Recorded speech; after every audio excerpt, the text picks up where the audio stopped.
Stubborn body fat. It's literally in the name. It's the kind of body fat that sticks around your lower belly, your lower back, side of your chest, maybe on your arms, maybe the double chin. Either way, there's some body fat in your body that no matter what you do, be it an amazing diet or a crazy training program, it just won't budge. Maybe you're stuck in that skinny fat physique where there's a lack of muscle, but there's still a little bit of body fat. You're not sure whether you should go on a cut or a bulk, do cardio, keto, carnivore, high rocks, let's be crazy. Either way, you just don't know what to do to shift it. Now, over the past few years, I've been coaching men to shift the stubborn body fat, and I just want to cut straight through the noise, get straight to the point, and try and give you as much helpful advice as possible. Now, in this video, I'm going to break down the 3 common mistakes that are keeping the stubborn body fat on your body and how to go about fixing them. Now, number 1, seeing we're in a gym, let's talk training. Now, most people, when they're trying to lose stubborn body fat, what do? You start going for runs, you start doing the gym classes, maybe you're doing CrossFit, high rocks if you're a little bit mad, or maybe you are just going on all the machines and giving everything a go. Maybe you're lifting some weights. Either way, there's not much of a plan and it's not specific to you. Now, when it comes to fixing skinny fat and getting rid of stubborn body fat, one of the most important things to achieve is getting stronger. If you think about it logically, if you're doing loads of star jumps, sit-ups, and running around, yes, you're spending calories, and this will certainly help you improve your fitness, conditioning, and create that calorie deficit. But your body's long-term adaptation to that is weight loss. This includes fat loss, but also including muscle loss.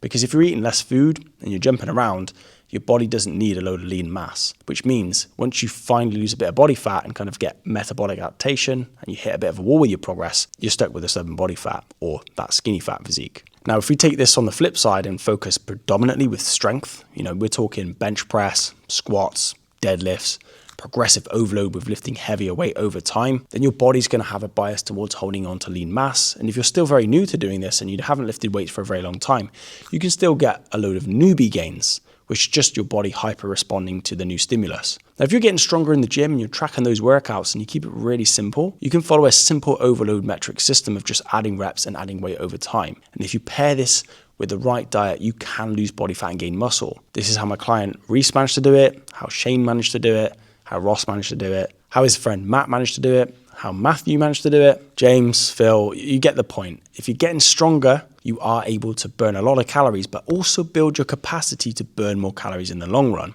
For every pound of contractile tissue you add to your body now needs more calories to sustain it.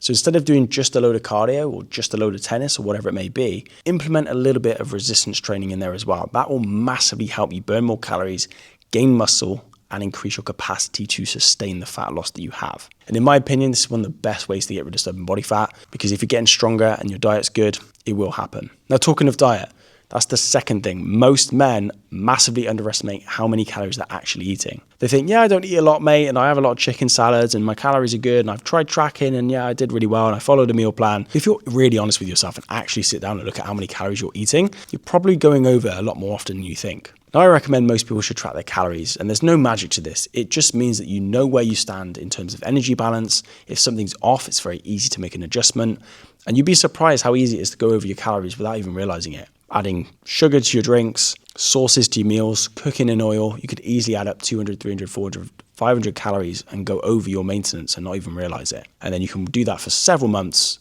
be stuck with loads of stubborn body fat, think, where am I going wrong? But if you lock in and track your calories as best you can, I'm talking weighing out the food, tracking your drinks, tracking the sauces, not missing a single sausage, quite literally, then you know exactly how many calories you're consuming and if you're losing weight on the scales. Because if you hit your calories for a week and the scales don't budge, maybe you're not actually in a calorie deficit. Or maybe you have been in a calorie deficit and your body's finally caught up with you and you've got a little bit of metabolic adaptation. You won't know this until you track your calories and review your progress. Now, if you're not sure on what numbers you should be hitting, what macros you should have, I do have a free nutritional blueprint you can download for free in the bio, or you can just use an online calculator. Either way, it's worth taking a few seconds to figure out exactly how many calories you should eat and then start to track them. Then weigh yourself as often as possible, review it weekly, and if you're coming down about half a pound to a pound per week on average, you're probably about right. If the scales have not budged, you either need to drop your calories slightly or increase your calorie expenditure by getting stronger in the gym. Or this could be a good time to actually start adding cardio as a supplement to spend more calories so you can eat more and do more. And then the third reason you're probably stuck with stubborn body fat, and this is massively overlooked for most people, it's all well and good having a good nutrition strategy and a good training plan, but what about your lifestyle? Maybe Monday your food's perfect. Maybe you hit the workout on Tuesday and then you have another great day on Wednesday. You smash your calories, brilliant, brilliant, brilliant. But it gets to the weekend, you've had a long week, you're stressed, you're tired, and your friends invite you out for a drink. Now, if you go out and have a couple of pints and that leads to a kebab, and that leads to you going over, and that leads to you sitting in bed all day on Saturday, and then maybe you miss a workout or two and overeat on the weekend, then you're going to undo a lot of the hard work you've just spent the rest of the weekdays doing. Maybe you drive past a fast food chain every single time you come home from work, and that stuff just smells good. Maybe you've had a long, stressful day and you just caved in, or you haven't done a food shop, and because of that reason, you're calling up my friend Papa John's. Either way, lifestyle is one of the biggest factors that most people overlook. You can have a meal plan all you want, but if you can't stick to it longer than a week, it's not really going to do much. Because I've coached clients for so many years,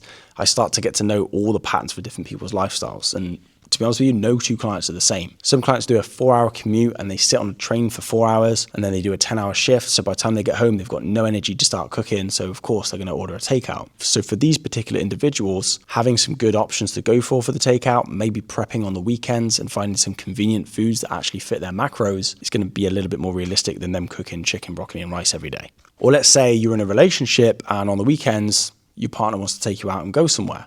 These are things you need to factor in and make work around your calorie and training schedule. Otherwise, it's this constant uphill battle of going against the grain and trying to reach a calorie deficit, get jacked and lose body fat, but everyone around you is not on the same plan, so it's hard to stick to on your own. So when it comes to lifestyle, it's really important to identify where you're going wrong, which is easier when you're tracking your workouts and tracking your food, and then slowly find a way that you can work around it. Maybe you can fast in the morning to give yourself more calories for the evening. Maybe you can bank your calories on the weekdays by eating slightly less Monday to Friday and then having more on the weekend so you can be more sociable. Or maybe you need to chuck in an extra workout to shave off those extra calories. Either way, if you're stuck with stubborn body fat, there's probably a reason for it. So it's worth doing your due diligence and checking out your energy balance, your performance in the gym, and reviewing your lifestyle. Now, if you want to get the same help that all my clients have had one-to-one, so we can work together and I can help you map this out and actually implement it yourself, or maybe you're just sick and tired of hitting plateaus and getting nowhere, you can book a call with me one-to-one down below. We can have a little chat and see if I can actually help you implement this. And if you want to know a little bit more specifically about what goes into these transformations, you can watch this video over here.